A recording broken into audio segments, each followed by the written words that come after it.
Baspa supremo Mayawati ने आकाश आनंद यानी कि अपने भतीजे को नई जिम्मेदारी दोबारा से दे दी है और आकाश आनंद पार्टी में बैटिंग की तैयारी कर रहे हैं।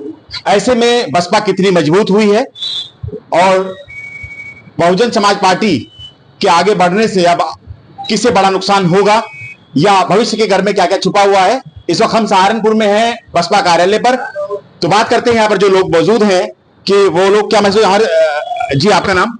इश्कलाल आजाद।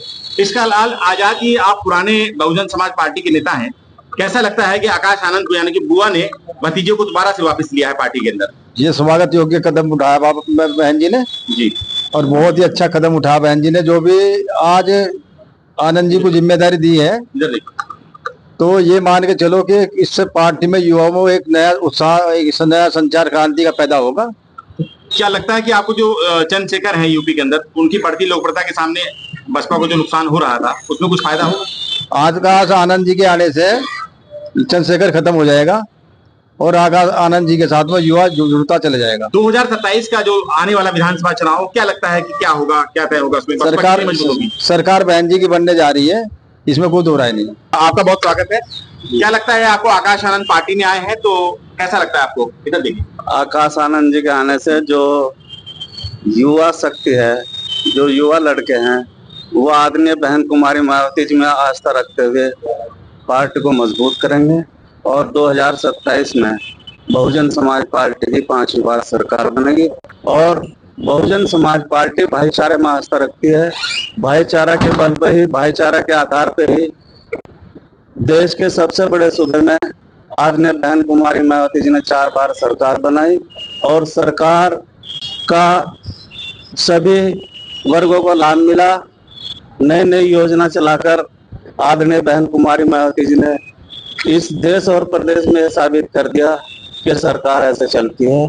आज भी आदरणीय बहन कुमारी मायावती जी का हर समाज, हर प्राणी बहन कुमारी मायावती जी का धन्यवाद करता। पीडीए का मतलब इन्हें पता ही नहीं है क्या है। पहली बात तो ये है, पीडीए जो इन्होंने बनाया है दलित पिछड़ा वर्ग,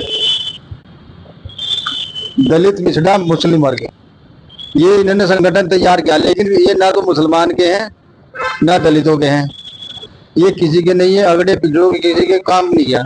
जब भी अखिलेश यादव की गवर्नमेंट आई है या मुलायम सिंह यादव की गवर्नमेंट आई है तो सबसे पहले इन्होंने मुसलमानों का, दलितों का उत्पीड़न किया और इसके अलावा कुछ नहीं किया। तो आपको लगता है कि यूपी में चंद्रशेखर की बढ़त बन रही है, वो नुकसान पहुंचा रहा है पार्टी को?